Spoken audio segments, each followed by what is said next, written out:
Doctor Jorge Enrique, se vienen temas muy buenos en el Congreso de la República y qué mejor que discutirlos, como lo habíamos anunciado, con David Luna. Doctor David, bueno, candidato presidencial, saludo especial, bienvenido a nuestro programa. Andrea y Jorge Enrique, muchas gracias por esta invitación, muy honrado de estarlos acompañando en la tarde de hoy. Muy feliz, gracias por la invitación. Oye, y le tocó en el momento donde hay más crisis, donde hay más movimiento en este país, donde todo el mundo está nervioso, preocupado, la democracia completamente en peligro. Hoy inicia el Congreso, no hay 7 ministros, me imagino que la mermelada ya está funcionando al 200. Usted que viene allá de hace unos días salió del Congreso y hizo muchas denuncias en ese sentido. ¿Qué va a pasar? ¿Qué va a pasar con esas reformas, con las 3 reformas fundamentales sociales, pero que no van a salir adelante si no se afina muy bien ese Congreso y sobre todo el Senado de la República, donde la tiene muy difícil el gobierno del presidente Petro? Usted lo acaba de decir, yo lo quiero repetir porque estoy muy de acuerdo. Todo lo que pasa diariamente responde a una estrategia ideada por Petro. Petro no da puntada sin dedal.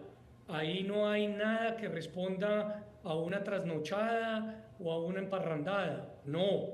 Acá lo que está tratando de hacer Gustavo Petro es, 1, distraer la atención, para 2, lograrse mantener en el poder. Por eso le reduce el presupuesto a la registraduría, por eso pone a la Superintendencia de Industria y Comercio a hacerle una visita ilegal a la registraduría, por eso transmite un Consejo de Ministros para que la gente hable de ese show mediático y no del catatumbo, y por eso le monta una pelea al presidente Trump con el ánimo de utilizar el mismo discurso que utilizó para defender a su compinche Maduro. Entonces yo salgo a la arena pública porque quiero hacer campaña presidencial, no lo puedo hacer con salario de congresista, pero sobre todo porque hay que decirle la verdad a los colombianos con franqueza y con firmeza. Doctor David, ¿se adelantó usted en ese proceso o usted está tranquilo que esos son los tiempos que debía manejar para adelantar esa campaña presidencial? Una campaña presidencial es una carrera de resistencia, no de velocidad, y hay que correrla con firmeza, con tranquilidad, pero lo más importante, sin obsesión. Yo renuncié, el día que renuncié tanto al partido como al Senado, 1, porque no quería inhabilitarme, lo he dicho mirando a los ojos a cada uno de los colombianos, sin excusas.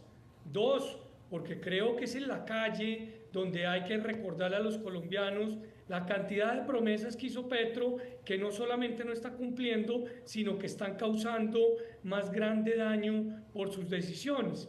Y 3, porque evidentemente esto es una situación que no hemos vivido nunca y a mí me obliga pues a tomar determinaciones de salir y recorrer el país. Yo tengo un gran reto y es que tengo que aumentar el reconocimiento.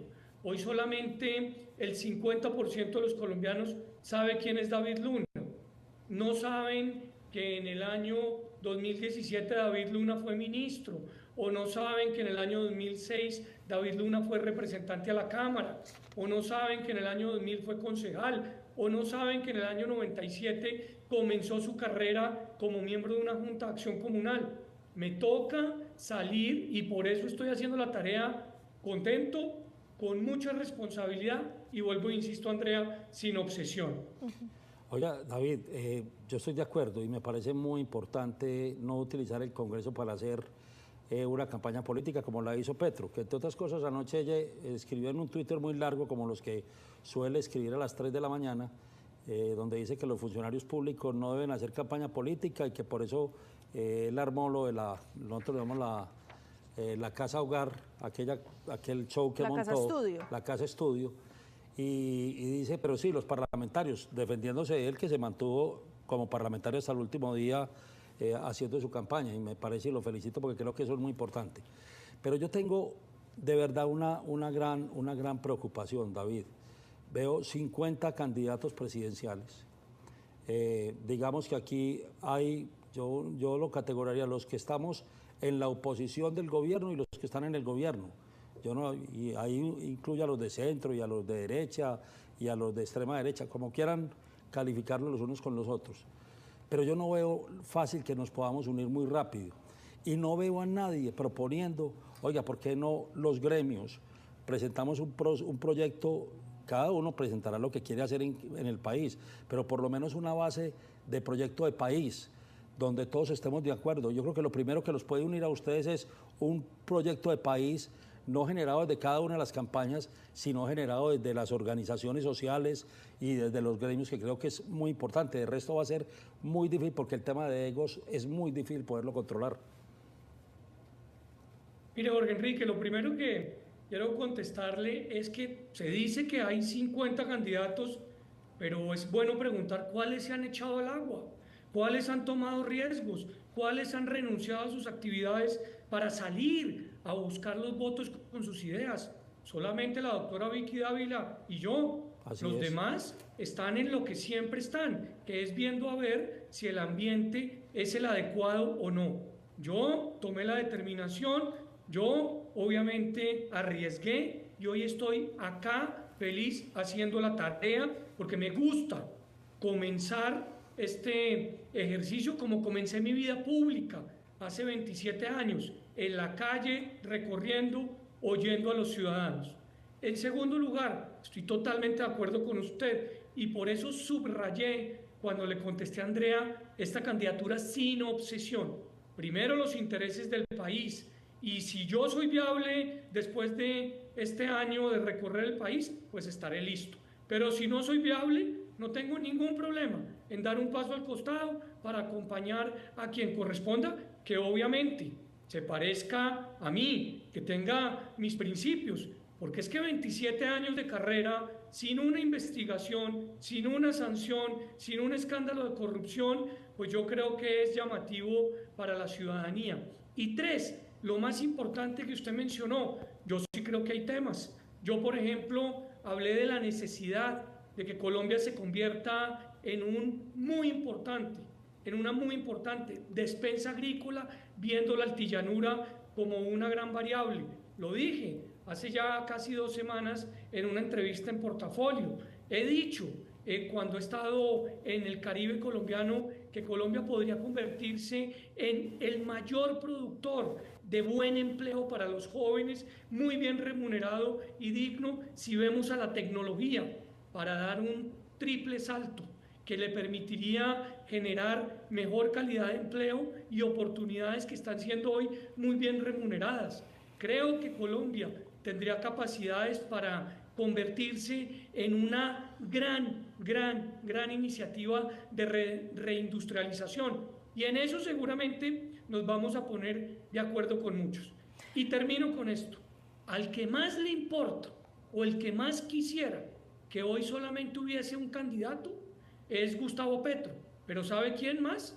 Sus aliados que están en el terrorismo, que están traqueteando. ¿Sabe por qué? Porque fácilmente eliminarían a ese candidato del juego. Estos traquetos que se hacen llamar grupos guerrilleros como el ELN, ya no les importa sino las rutas. A esos tipos no les interesa ni el poder, ni mucho menos la igualdad social. Por eso es que quieren ellos rápidamente que haya un solo candidato. No, permitamos que los candidatos le cuenten a los colombianos qué están pensando, cuál es su experiencia, por qué algunos quieren ser outsiders, por qué otros como yo queremos reivindicar la política y queremos decir, mirando a los ojos a los televidentes, que somos políticos de oficio, que hemos hecho la cosa con lujo de detalles y con experiencia. Eso hay que permitírselo oír al ciudadano. Doctor Luna, yo tengo muchísimas preguntas. Yo sé que Jorge Enrique también no nos va a alcanzar el tiempo, pero sí las queremos tratar con usted. Mire, doctor Luna, en este ejercicio periodístico, pues yo llevo acompañando ya 4 años lo que pasa en el Congreso de la República. El 7 de agosto del año pasado, cuando se daban esos derechos de réplica del discurso del presidente en el Congreso, en la instalación del Congreso, usted fue uno de los que habló. Se dieron discursos muy polémicos, como el del representante Miguel Polo Polo, algunos muy mediáticos, como el del representante antioqueño Daniel Carvalho, y el suyo, que tal vez no fue tan sonado, pero, pero que le voy a decir... Para mí fue el más serio de todos. Que le voy a decir... Y se lo escribía a David ese día, me pareció el más serio de todos los discursos en ese momento. Se lo voy a decir con toda la responsabilidad del caso y de manera pública. Tal vez el discurso más estructurado de todos los que se presentaron, quienes ese día ejercieron ese derecho. El discurso en el que usted hacía un análisis no apasionado, crítico y argumentado sobre el país y la gestión. Por eso le digo que tal vez fuimos, y hago ese mea culpa, un poco injustos con usted los medios de comunicación, que no cubrimos tanto su discurso porque estábamos con el ruido que habían ocasionado los otros. Pero su discurso, al fin y al cabo, doctor David, un discurso muy un poco, y perdónenme si la expresión no llega bien, pero lo digo con mucho cariño, muy tradicional. Y usted sabe que en Colombia tenemos un electorado que ya se está moviendo por unas pasiones muy diferentes. Y ese electorado un poco más juvenil, un poco más enérgico, también hay que llegarle. Lo vimos con campañas como la de Rodolfo Hernández, que hizo unas apuestas muy interesantes, lo vimos con otras campañas en las que, hombre, hay otras formas y tal vez ese discurso tradicional ya no se les adapta tanto. ¿Cómo va a llegarle a usted a ese electorado? ¿Usted cómo va a romper esa barrera que se tiene en esas nuevas comunicaciones que se dan puntualmente con los jóvenes? Mira, Andrea, yo no soy un candidato pirómano. Yo claramente no voy por los likes, ni voy por el escándalo que genera titulares. Yo voy por la verdad y sobre todo por la experiencia. Y esto es muy importante y gracias por su pregunta y sobre todo por los comentarios suyos y de Jorge Enrique. ¿Por qué? Porque es que yo creo que los jóvenes, pero también los adultos, tienen que analizar cuál fue su comportamiento, si votaron con el corazón o votaron con la razón. Y seguramente, pues muchos van a darse a la tarea de pensar muy bien si lo que quieren es un outsider que sepa tocar guitarra, que sepa jugar fútbol, que sepa tal vez ser bonito o sepa bailar, o si quieren la experiencia de alguien que está probado en el servicio público como lo estoy yo y que tiene un liderazgo distinto a quienes tienen esa misma tesis, porque yo represento una renovación generacional. Tengo 50 años, 27, o sea, más de la mitad de mi vida, dedicado al servicio público, vuelvo y le insisto, sin un solo escándalo de corrupción. Segundo, a mí me dicen que soy muy cachaco, que me pongo corbata, que es que me peino de medio lado, que por qué no cambio.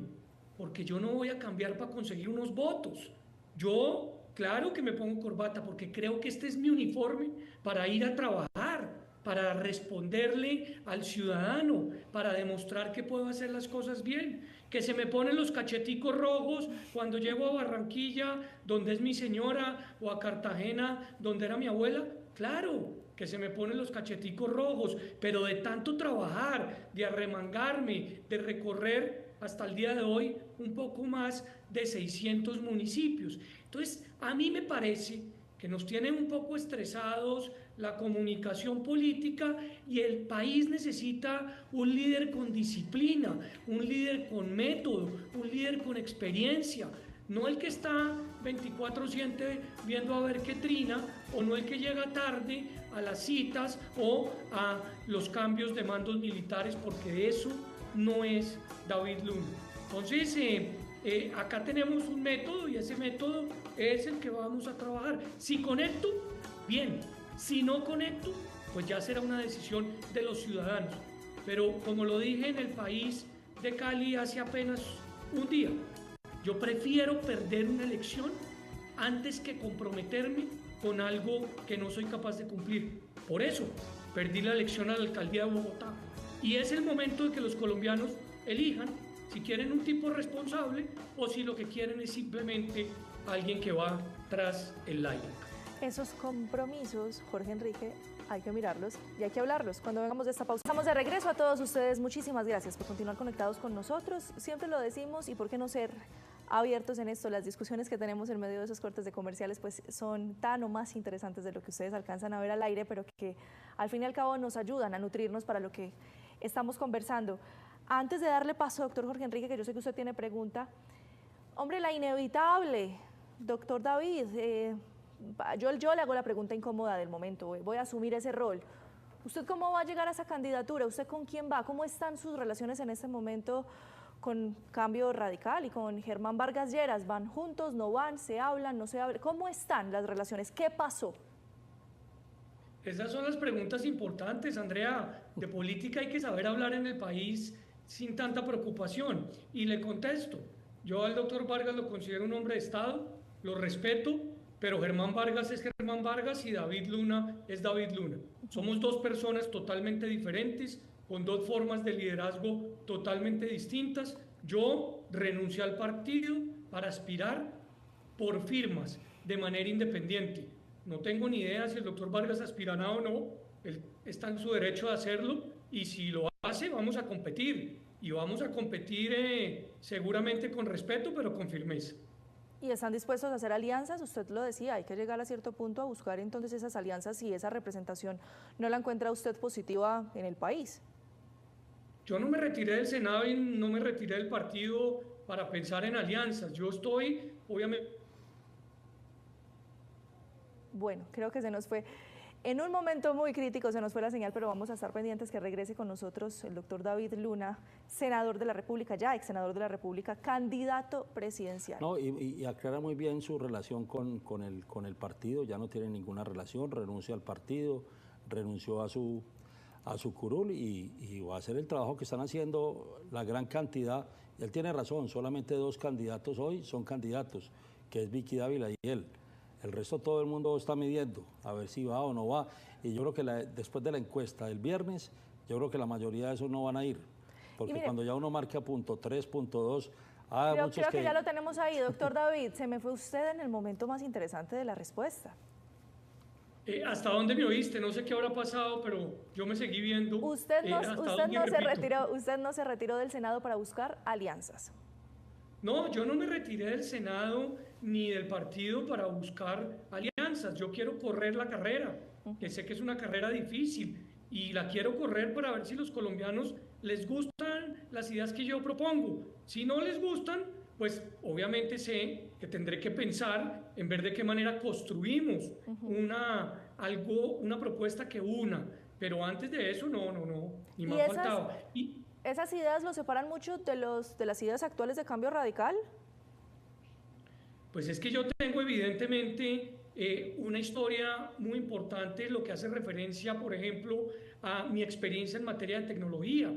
Pero 2, yo siempre he dicho que la seguridad no es propiedad ni de la derecha ni de la izquierda, es un derecho, como tampoco lo es la paz. Entonces, Cambio Radical, donde milité y a quien le agradezco, está en todo su derecho de expresar cuáles son sus posiciones, como yo también lo estoy. Oye, David, ya que tocamos del tema de la seguridad y de la paz, preocupante la información que dio esta mañana la Defensora del Pueblo, 800 municipios de Colombia cooptados por la guerra. Una declaración que da la gobernadora del Chocó, el debilitamiento total de las fuerzas militares, no hay nada que hacer. Lo estamos viendo en el Catatumbo, hasta hoy no hay un solo capturado del ELN en el Catatumbo, ni uno solo. Un NL que se volvió una organización binacional, apoyada directamente económica y en infraestructura y en logística por el gobierno de Venezuela y haciendo la guerra en Colombia. Ya se está tomando Arauca, ya se está tomando todo norte de Santander en una propuesta que el mismo Maduro está manifestando, problemas en el Chocó. Cualquier candidato presidencial de ese lado tendría 800 municipios donde posiblemente tendrían una mayor facilidad para poder llegar a la presidencia. Esto va a ser muy desequilibrado. ¿Cómo vamos a lograr y qué está viendo usted como candidato presidencial para tener las garantías de poder ir a 800 municipios donde están en manos de los delincuentes, desafortunadamente? Es que cuando yo le digo, Jorge Enrique, que el presidente Petro se quiere perpetuar en el poder, es en serio, es una escarreta. Y las 3 explicaciones son, una, la que usted acaba de decir, varios cientos de municipios tomados por la delincuencia, por los traquetos, por los grupos armados. 2, la reducción del presupuesto en un 50% para manipular las elecciones. Y 3, utilizando la policía política del Estado, como es la Superintendencia de Industria y Comercio. Entonces, ojo con eso. Pero 2, el pacto de la picota sí existió y lo lideró el hermano de Petro y lo lideró para poner en libertad a condenados por narcotráfico o a condenados por terrorismo a cambio de votos. Y lo vimos. Nadie cree en ese momento, pero hoy la consecuencia es la fuerza pública y la policía con las manos y los pies amarradas y obviamente la sociedad llevando del bulto. O sea que eso que dice la defensora no lo está diciendo pues propiamente un candidato que milite en la derecha o en el centro derecha o en el centro, lo está diciendo una defensora del pueblo que ha militado toda la vida en las ideas de izquierda y en ese sentido pues le deberían estar parando muchas más bolas de lo que están diciendo porque ella está actuando de manera independiente y creo yo de manera acertada. Doctor David, yo le quiero hacer una pregunta que necesita un poquito de contexto para que usted me entienda que no es para nada personal en contra suya y se la planteo de la siguiente manera. Cuando al presidente Gustavo Petro le han preguntado, se le ha cuestionado, entre otras cosas, por los bajos niveles de ejecución, por lo que está sucediendo en orden público, por las dificultades en las finanzas del país, Jorge Enrique, desmiéntame si me equivoco, la respuesta siempre es el país que nos entregaron, nos dejaron una deuda del gobierno de Duque, no se entregaron más hectáreas plantadas. Y el Congreso no quiere ayudar y me dejaron no me solo. ayudan, pero siempre es respondiendo hacia atrás, respondiendo hacia atrás. Y alguien aquí nos hacía una lectura muy interesante y es, hombre, si él no sabía que Colombia estaba así, ¿para qué fue candidato entonces? Ahora sí, mi pregunta con ese contexto, doctor Luna, ¿usted es consciente del país que va a recibir, de las dificultades del país que va a recibir si llega a la Casa de Nariño en términos económicos, financieros, presupuestales, orden público, seguridad y demás? Andrea, no solamente soy consciente, sino estoy entrenado para ello. Es que recuerde usted que yo fui ponente del presupuesto de la ciudad de Bogotá durante más de 5 años y logramos en la crisis económica más compleja sacarla adelante.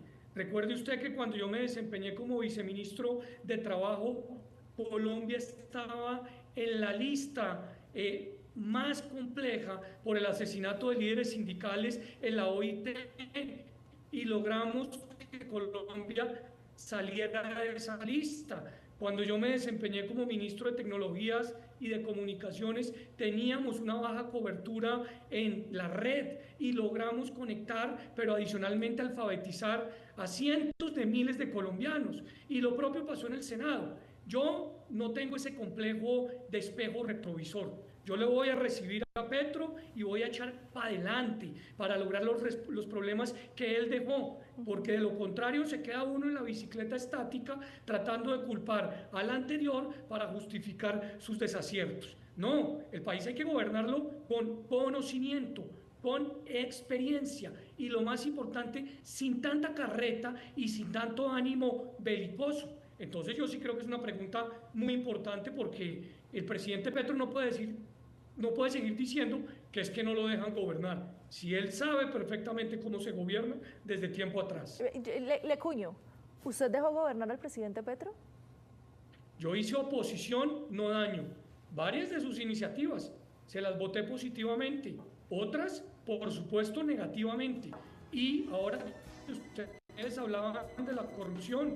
Pues este no es el proceso 8000, es el proceso 80.000. Y claramente cuando se trataba de denunciar la infiltración de los narcos en su campaña, pues fuimos contundentes en denunciarlo. Pero cuando se trataba, por ejemplo, de aumentar el subsidio de los adultos mayores de 80.000 a 230.000 pesos, le dije, estoy listo, soy firme con eso, no necesita de ley, simplemente de voluntad política con un decreto. Y miren ustedes lo que están sufriendo los adultos. Desde diciembre no les están girando su aporte mensual. Insisto, doctor David, tenemos muchos temas para hablar con usted. Jorge Enrique acá ya me está diciendo que ya tiene el próximo, pero me tengo que ir a una pausa para comerciales. Cuando regresemos, seguimos en conversación con el candidato a la presidencia, David Luna. Ya voy. llegamos a este ya bloque final. Sí, señor. Estamos conversando con el doctor David Luna, ahora candidato a la presidencia de la República, doctor Jorge Enrique. Yo les decía desde el inicio, tenemos muchas preguntas, tal vez no las alcancemos a abordar todas, pero estamos teniendo una conversación muy interesante con quien aspira a llegar a esa presidencia. Doctor David, se agotó el sistema me perdí, sistema general de participación. Y hay una posible reforma constitucional en ese sentido y un referendo que presentaron los gobernadores. Y aquí tuvimos una discusión la semana pasada buenísima. Y lo uno es, en Colombia no son viables tener 1023 municipios y ojalá tuviéramos la mitad, porque la mitad de los municipios lo que hacen es sostener a un consejo y a una burocracia entre el alcalde y sus secretarios. Para funcionamiento, solamente el para presupuesto. Funcionamiento. Y lo otro, 32 departamentos que realmente no son viables, tampoco muchos de ellos, y que deberíamos pensar en un tema de regiones. En ese tema, ¿usted qué ha pensado? ¿Cuál es su proyecto en ese sentido? Que estoy de acuerdo y lo conozco a usted en el tema de descentralización, pero es que una descentralización con dinero no viables que no alcance para un municipio, creo que eso es seguir compartiendo la pobreza y repartiendo la pobreza en el país. Doctor Enrique, yo creo tres cosas. Lo primero, hay que desbogotanizar Colombia. No podemos bajo ninguna circunstancia seguir teniendo un modelo que obligue a todos los gobernantes de departamentos y municipios depender exclusivamente de lo que se decide en Bogotá. Y para lograrlo hay que establecer unas reglas de juego claras y contundentes. Yo le voy a recordar una cosa. En 2007, cuando el presidente Uribe estaba en su máxima favorabilidad, yo voté en contra el proyecto de acto legislativo que le reducía las transferencias a los departamentos. Y lo hice porque claramente creo que es en la región donde se deben tomar decisiones. Lo que está pasando, por ejemplo, en Antioquia con el túnel del Toyo, o lo que pasa en Cartagena, Bolívar, con el canal del Dique, o lo que está sucediendo en el Valle del Cauca con la vía entre Mulaló y Lobo Guerrero, no tiene sentido. No es posible que uno tenga que mendigarle al gobierno nacional para poder hacer obras de alto impacto. En segundo lugar, yo sí creo que hay que repensar en que este país puede tener una organización de centralismo, pero con una autonomía territorial importante. ¿Qué quiero decir? No tenemos que irnos al extremo del federalismo, pero sí hay que repensar necesariamente las competencias. Hoy en día hace lo mismo el Ministerio de Educación que las gobernaciones, pero ¿quién sabe más sobre un traslado de un maestro o sobre una conexión a internet de un colegio? Pues obviamente el territorio, y en ese sentido hay que saber tomar decisiones. Y en tercer lugar, hombre, necesitamos fortalecer los órganos de control a nivel local, porque de lo contrario, pues siguen siendo manipulados con la politiquería. Doctor David, yo le quiero preguntar nuevamente sobre algo que usted estaba mencionando al inicio de esta entrevista, y era sobre ser despensa agrícola. Altillanura. ¿Usted sí ve a Colombia como potencia en eso? Y la pregunta va, ¿y entonces la transición energética? ¿Cómo podemos entender esas dos cosas? ¿Cómo las entiende usted? ¿Y en qué posición está con relación a esos dos temas? Es que no son excluyentes. Yo creo que la transición energética es importante ponerla a funcionar, pero como dice Bill Gates, no hay transición energética sin transmisión. Y acá trataron simplemente de pensar en la energía eólica, en la energía solar, en energías alternativas, y no se preocuparon nunca en cómo conectarlas. Y lo que está pasando es que está fracasando esa, obviamente, generación de energía. Dos, la altillanura o el llano colombiano sí tiene unas potencialidades maravillosas que hay que saber aprovechar y que podemos perfectamente, en el buen sentido de la palabra, imitar con los ejercicios valiosos que en su momento hizo Brasil. Acá no hay que imitar todo lo que los demás gobernantes populares en el mundo quieren hacer. Yo, por ejemplo, estoy totalmente en desacuerdo con la motosierra de Milei. Me parece que eso es un chiste. Hay que tener Estado fuerte. Lo que no hay que tener es burocracia y contratitis en exceso. A mí me parece que es importante lo que ha hecho Bukele, pero no tenemos que imitar todo. Hay que pensar en una clara política penitenciaria que impacte, pero no hay que claramente llevarse por delante, por ejemplo, temas asociados a progreso o a resocialización. Entonces, acá estamos tan agotados con lo que está pasando con Petro, que creemos que las fórmulas internacionales son las que hay que imitar. No, hay que ver quiénes con experiencia pueden proponer salidas y alternativas. Doctor David, le invito a que se lea la ley de Sidres, que desafortunadamente ni el gobierno Duque ni el gobierno Petro fue capaz de reglamentarla, donde daba la posibilidad de que esa altillanura tuvieran posibilidad los campesinos como los empresarios, y que adicionalmente la tierra fuera del Estado y se le entrega en concesión por 30, 35 años a empresarios y campesinos para que lo exploten, y obviamente nos permitiría tener que esa despensa realmente funcione. Nosotros no tenemos que seguir pegados comprando tierras de 14, 20 millones de pesos en el Magdalena Medio, que es lo que pretende el gobierno, pero para un tema político, no para un tema de productividad y de generar comida, porque allá no hay campesinos, pero sí tenemos esa gran posibilidad. Y creo que ahí hay de verdad un nicho muy importante para Colombia. Eso de no producir más petróleo, eso de no producir todo ese tipo de cosas que nos acabaron la economía del país. Hoy estamos en un déficit total y no tenemos ingresos porque no vamos a tener ninguna posibilidad, porque este señor irresponsablemente, como él sueña en otras cosas a las 3 de la mañana, pues obviamente los sueños de las 3 de la mañana no van con la realidad económica del país y con las necesidades de los colombianos. Y sé que usted eso lo conoce muy bien, pero le hago esa invitación, que creo que hay, usted que habló de la altillanura, creo que hay una gran posibilidad y una norma que ya son ley de la República. No, claro que acepto su invitación, la valoro mucho y estoy totalmente de acuerdo con usted. La altillanura es una gran oportunidad, no solamente pensando en equilibrar la balanza comercial, en tecnificando obviamente la productividad, en saber cómo verdaderamente distribuir la tierra, sino ahora que se habla tanto de proyectos de trenes que quedan en carreta, el tren Villavicencio-Puerto Carreño verdaderamente sería un impacto no solamente para la productividad, sino adicionalmente para el progreso. Entonces, acá vuelvo y le insisto, hay que actuar y hay que actuar todos unidos, cogidos de la mano, ¿no?, para sacar adelante verdaderamente temas que nos ayuden a progresar. Le voy a hacer una pregunta política. Normalmente todo el que aspira a ser presidente de la República está pensando en montar partido político. ¿Usted está pensando en montar un nuevo partido político o otro garaje político como los 36 que tenemos en Colombia? ¿O definitivamente es una aspiración de un grupo de amigos suyos, que los conozco a todos y que son personas muy, muy prestantes y con un gran conocimiento, de pensar en la presidencia y no empezar en una nueva organización política en el país?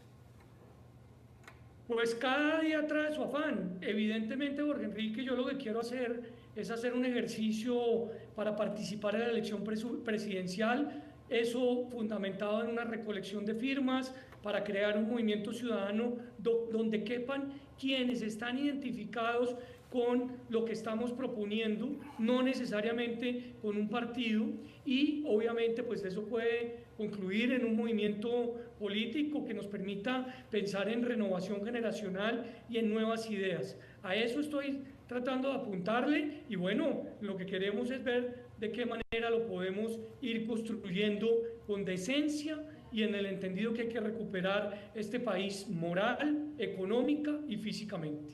Exministro, ex senador y ahora candidato David Luna, muchísimas gracias por haber aceptado nuestra invitación y conversar con nosotros un poco de las lecturas que usted hace del país. Y no será la última invitación, vamos a hacer aquí muchos foros y lo invitemos a que nos mande su vida columna semanalmente, y de verdad, qué bueno poder tener esta participación y que los ciudadanos conozcan realmente lo que ustedes están pensando por el bien de la patria y por el bien de todos los colombianos y las nuevas generaciones, David.